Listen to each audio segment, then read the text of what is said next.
senhores, olá senhoras, meninos e meninas, beleza? Mais uma aula de física hoje. Tema da aula de hoje, cargas elétricas e eletrização por atrito.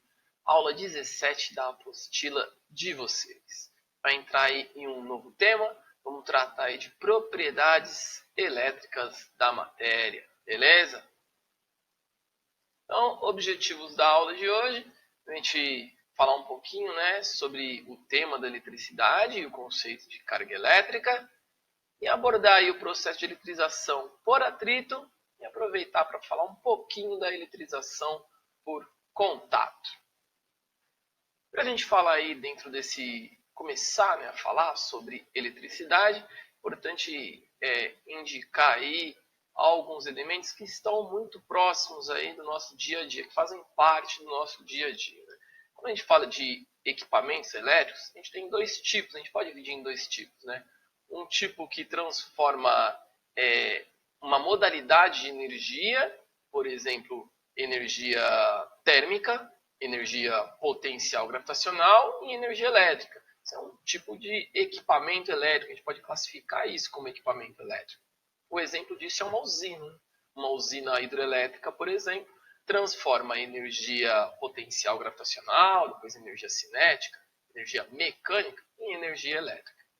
Mas o que está mais próximo do nosso dia a dia aí são os equipamentos elétricos que transformam a energia elétrica em outro tipo de energia, que a gente chama de consumidor de energia, no equipamento consumidor de energia elétrica.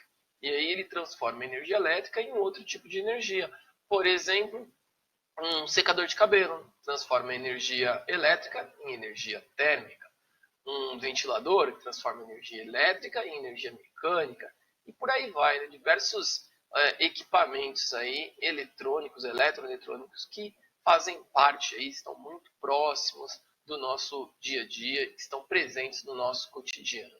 Por isso que tem um interesse aí tão grande no tratamento e no entendimento aí dos fenômenos elétricos. Para a gente tentar entender aí esses fenômenos, é importante que a gente tenha em mente os modelos atômicos. Então, ao longo da história, claro, diversos modelos atômicos foram apresentados e aprimorados aí de acordo com o método científico. A gente tem aí, hoje, o átomo de Schrödinger, com aquela nuvem eletrônica, uma nuvem de elétrons em volta de um núcleo. Mas, para nós, apesar do átomo de Schrödinger ser um modelo mais correto, para o nosso entendimento sobre fenômenos elétricos, o átomo de Bohr é suficiente. O modelo de Rutherford-Bohr é suficiente para que a gente consiga compreender os fenômenos elétricos. O átomo de Rutherford, basicamente, ele indica aí um núcleo formado por prótons e nêutrons e ao redor desse núcleo aí os elétrons, beleza? Então a gente tem essas duas camadas, vamos dizer assim, um núcleo com os prótons e nêutrons mais intimamente ligados, mais fortemente ligados, e ao redor disso aí os elétrons voando aí nessa eletrosfera, beleza? A partir desse entendimento, então, dá para fazer um teste que indica o comportamento das partículas que compõem o átomo, o comportamento do ponto de vista elétrico. Então, se a gente consegue fazer com que as partículas que compõem o átomo, próton, elétron, nêutron, atravessem uma região que tem campo magnético, cada partícula vai ter um comportamento diferente. E esse comportamento indica para a gente uma carga elétrica, porque uma partícula, dependendo da sua carga elétrica, se comporta de maneira diferente na presença de um campo magnético. Nessa figura ilustra que o nêutron não sofreu influência nenhuma do campo magnético, o que nos leva à conclusão de que o nêutron não tem carga elétrica. O próton e o elétron sofreram aí uma influência desse campo magnético. E o que a gente tira dessa figura é que o próton e o elétron tiveram comportamentos opostos. Então o elétron aí se desviou para a direita, olhando para a figura, e o próton se desviou para a esquerda. Isso indica para a gente que cada um deles tem um comportamento oposto, uma carga elétrica oposta. E por convenção, a gente indica aí que o próton tem uma carga positiva e o elétron tem uma carga negativa. Assim como eu já disse, o nêutron uma carga nula, não tem carga elétrica. Importante lembrar aqui que o próton positivo e o elétron negativo é uma convenção, né? O que a gente consegue afirmar é que os dois têm comportamentos opostos em função de cargas opostas. E aí a gente convencionou-se indicar que o próton é positivo e o elétron é negativo. Sabendo disso, então, a gente consegue também, é possível efetuar um teste para mensurar a carga elétrica de um elétron. E aí, essa carga elétrica é denominada de carga elementar, simbolizada pela letra E. Essa carga elétrica tem um valor aí conhecido, que é de 1,6 vezes 10 a menos 19 coulombs.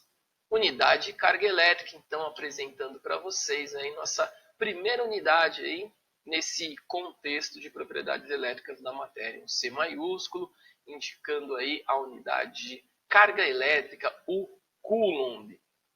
Com isso, então, a gente consegue formalizar essa tabelinha aqui, ó, e indicar que a carga elétrica é de um próton e de um elétron. Os dois têm a mesma carga elétrica, só que, claro, um tem a carga positiva e o outro tem a carga negativa. Também é importante ressaltar aí esses submúltiplos indicados, porque o coulomb é uma grandeza, vamos dizer, um coulomb representa um valor muito alto.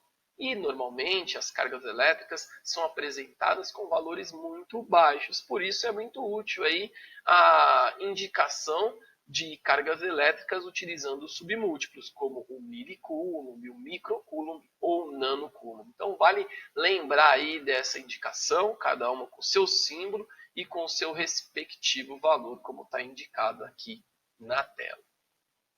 Beleza? A gente consegue também agora, que a gente já definiu, bom, os corpos têm partículas que os compõem, que são prótons, elétrons e nêutrons. Prótons e elétrons têm carga elétrica, então a gente pode ter um corpo elétrico aí, um corpo com uma determinada carga elétrica.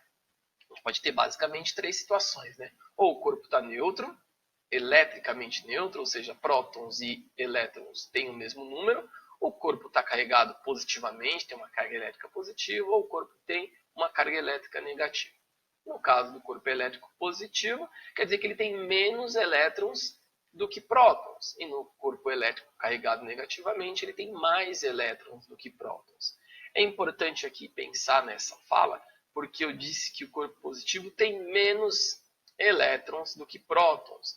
Essa é uma maneira para dizer que quando a gente vai trabalhar aí com movimentos de cargas elétricas ou com alguma mudança na carga elétrica do corpo, essencialmente a gente mexe com os elétrons. Os elétrons estão menos fortemente ligados ao núcleo. Então é mais fácil aí que a gente consiga mexer com eles do que com o próton, que está ligado ao núcleo de maneira mais intensa. A gente até consegue mexer com o próton, mas é muito mais difícil do ponto de vista energético, ou seja, precisa de um esforço energético muito maior.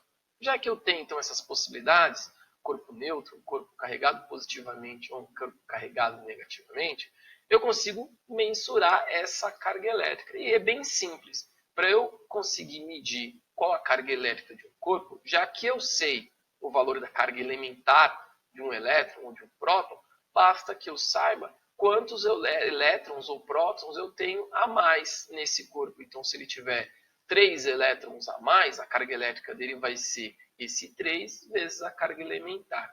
A partir disso, então, a gente pode indicar aqui essa equação. Deixa eu sair aqui da frente de vocês. A gente pode indicar essa equação aqui que quantifica a carga elétrica de um corpo, onde N é o número de elétrons ou prótons em excesso, e o E indica a carga elementar, né? 1,6 vezes 10 a menos 19 coulombs. Então, uma equação bem simples mesmo aí para a gente conseguir medir a carga elétrica de um corpo. Já que a gente consegue medir a carga elétrica de um corpo, ou seja, se ele ficou eletricamente carregado de maneira positiva ou negativa, ele passou por um processo de eletrização. Normalmente, os corpos da natureza estão neutros, estão eletricamente neutros. Mas pode acontecer dos corpos passarem por um processo de eletrização. E a gente vai falar rapidamente sobre dois processos, a eletrização por atrito e a eletrização por contato. Vale antes a gente indicar aí algumas coisas. Então, algumas formalidades aí, pensar em materiais condutores isolantes, vamos lembrar disso, né? Um material condutor do ponto de vista elétrico é um material em que os portadores de carga conseguem fluir mais facilmente. A gente pode pensar nos elétrons aí fluindo mais facilmente pelo material. Claro, por quê? Porque são materiais em que os elétrons estão menos intensamente ligados ao núcleo. Do mesmo modo, eu posso pensar num material isolante. O material isolante é aquele material em que é mais difícil com que essas cargas elétricas se movimentem aí no material. E a gente tem um exemplo clássico de material isolante, a borracha. Exemplo clássico de material bom, condutor, um metal. Claro que uma coisa não exclui a outra. Um material não é 100%, vamos dizer assim, condutor, né? Ele vai, de alguma maneira, impedir aí, com menos intensidade ou mais intensidade, a circulação de corrente elétrica. Então, a gente diz que o material é melhor condutor ou pior condutor, melhor isolante ou pior isolante. E o que a gente tem aí, por exemplo, nas nossas casas, nas instalações elétricas, muito comum, é aquele condutor elétrico, ou seja, um fio com uma parte interna de metal, ou seja, um condutor, e um envoltório aí isolante. Então tem um material aí que não é um bom condutor, ou seja, um material isolante na parte externa desse fio. Uma construção aí muito comum para fios, por exemplo, utilizados em instalações elétricas. Beleza? Outra definição que a gente precisa pensar é sobre essa ideia, né, de mexer com os elétrons quando a gente fala de carregar eletricamente ou positivamente. Então, o corpo está neutro. Neutro significa mesmo número de prótons e elétrons. Quando eu tenho um corpo com uma carga positiva, significa que o número de prótons é maior, beleza. Mas para que o número de prótons fique maior, o que foi alterado é o número de elétrons. Eu retirei elétrons desse corpo. Comparando aí as duas primeiras figuras, né? Indicados pela barra azul, eu tenho o número de prótons. E a gente pode ver nas duas figuras, nas duas barras, a primeira barra da esquerda e a barra central, o número de prótons é o mesmo, assim como na terceira barra também o número de prótons é o mesmo, porque o que eu mexo? Eu mexo com o número de elétrons. Se o corpo vai ficar carregado positivamente, eu tiro elétrons. Se eu quero que o corpo fique carregado de maneira negativa, eu coloco elétrons. Então, a ideia de eletrização, de processo de eletrização ou de entendimento sobre fenômenos elétricos, eu sempre vou pensar aí nos elétrons se movimentando. Então, a partir dessa ideia de movimento de elétrons, vamos tratar aí de processo de eletrização. Vamos falar somente de dois bem rapidamente. O processo de eletrização por atrito consiste aí, como o próprio nome diz, eu atritar dois elementos. Importante que eu tenha dois elementos diferentes, por exemplo, vidro e lã. Quando eu atrito esses dois elementos, um deles tem facilidade para doar elétrons e o outro tem facilidade para receber. Então eles meio que trocar elétrons. Elétrons, por exemplo, nesse caso do vidro, vão para a lã, porque o vidro tem aí uma tendência para doar elétrons e a lã uma tendência para receber elétrons. Então eu atrito os dois materiais. Após o atrito, quando eu separo esses dois materiais, eles não estão mais neutros. Inicialmente eles estavam neutros, agora eles estão carregados. Então, houve um desequilíbrio entre as cargas elétricas. O vidro ficou carregado positivamente e a lã ficou carregada de maneira negativa. Então, o que aconteceu aqui? Para que esse processo aconteça, né, os dois corpos, como eu falei, têm que ter características diferentes no que se refere a receber ou doar elétrons. E após o processo, os dois corpos vão ficar com cargas elétricas iguais, só que de sinais opostos. O módulo é igual, mas o sinal é oposto. Um vai ficar com a carga elétrica positiva e o outro vai ficar com uma carga elétrica negativa. Nesse processo, para eu saber qual corpo vai ficar positivo e qual corpo vai ficar negativo, tem um auxílio aí que é essa série triboelétrica. É uma tabelinha aí que tem de vários modelos, vamos dizer assim, com vários materiais. Nesse caso aqui, eu vou ressaltar alguns exemplos. Então, o que significa isso? Como que eu entendo essa tabela, essa série triboelétrica? O que está na parte superior tem uma tendência de ficar positivo. E quanto mais para baixo ele fica nessa tabela, maior a tendência dele ficar negativo. Isso significa o quê? Se eu, por exemplo, esfregar, atritar mica e lã, a mica vai ficar positiva e a lã vai ficar negativa, porque a lã está abaixo da mica. Agora, se eu esfregar, atritar lã e pele de gato, a lã vai ficar positiva e a pele de gato vai ficar negativa. Então eu tenho que perceber aí a posição dele nessa triboelétrica e ver qual que está mais próximo de ficar, ter uma tendência de ficar positivo e qual que tem uma tendência de ficar negativo. Então esse foi o processo de eletrização por atrito.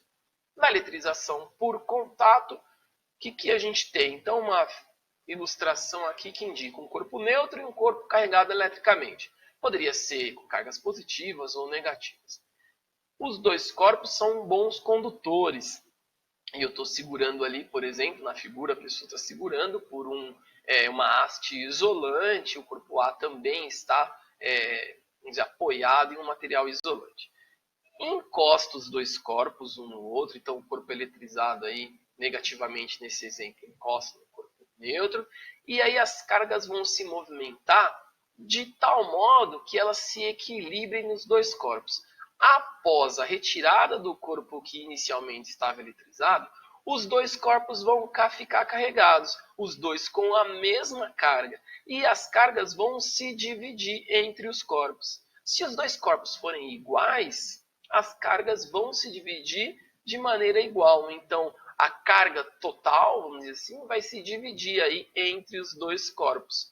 Então, eu tenho aqui dois materiais que não sofrem influência, nesse exemplo, do meio externo, ou seja, eles só vão trocar cargas entre si, e a partir disso, o que eu tenho? A soma das cargas antes do contato vai ser igual à soma das cargas depois do contato, princípio da conservação de energia. E esse raciocínio nos leva ao entendimento que em corpos idênticos as cargas vão se dividir. Então, no final do contato, se, por exemplo, os corpos A e B fossem iguais, a carga total iria se dividir metade no corpo A e metade no corpo B. Então, é importante aí ir pensar na diferença entre eletrização por atrito e o processo de eletrização por contato. Na eletrização por atrito, os dois corpos, após a eletrização, ficam com cargas de sinais opostos. Um fica positivo, o outro fica negativo. Na eletrização por contato, os dois vão ficar com o mesmo sinal de carga elétrica, seja ele positivo ou negativo. Para ilustrar esse processo aqui, fazer um exemplo aí, indicar um exemplo com vocês, meninos e meninas. Então, eu tenho três corpos exatamente iguais, um com uma carga de 4 coulomb, o outro com uma carga de menos 2 coulombs e um corpo neutro. E aí eu encosto os dois primeiros corpos, coloco eles em contato, separo e depois coloco em contato com um outro corpo, um corpo neutro. E quero saber qual a carga final desse corpo que inicialmente estava neutro. Então, vamos lá. Primeiro, lembrando que a soma das cargas vai se dividir igualmente após o contato, quando os corpos são iguais, e é o caso desse exercício. Como que eu leio isso, então, no exercício? Eu tenho aqui, vou encostar o corpo tido classificado, vamos dizer, indicado como A, B e C. O corpo A, carga de 4 coulombs, e o corpo B, uma carga de menos 2 coulombs. Eu encosto os dois e após o contato, a carga total vai se dividir. Então, eu tinha 4 coulombs com menos 2 coulombs. Na verdade, a minha carga total era de 2 coulombs. Só que eu vou dividir esses 2 coulombs em cada corpo. Então, cada um vai ficar com 1 coulomb. Beleza? Aí eu vou pegar esse corpo B aqui, que tem 1 coulomb, e vou encostar no corpo neutro. E aí, mais uma vez, como eles são iguais, as cargas vão se dividir igualmente. Então, eu tenho 1 coulomb do corpo B e nada do corpo C. Essa carga total, que é 1, vai se dividir igualmente aí entre cada corpo. Então, cada um deles vai ficar, o B e o C, com meio coulomb. Então, o que eu tenho após esses sucessivos contatos? Corpo 1, corpo A com a carga de 1 coulomb, corpo B com a carga de meio coulomb e o corpo C também com a carga de meio coulomb. Beleza, meninos e meninas? Tranquilo? Então, falamos sobre a equação que quantifica a carga elétrica de um corpo e também sobre 2 processos de eletrização. Eletrização por contato e eletrização por atrito. Beleza? Espero que tenham entendido. Nos veremos em breve, meninos e meninas, para solucionar, sanar possíveis dúvidas. Valeu, até mais!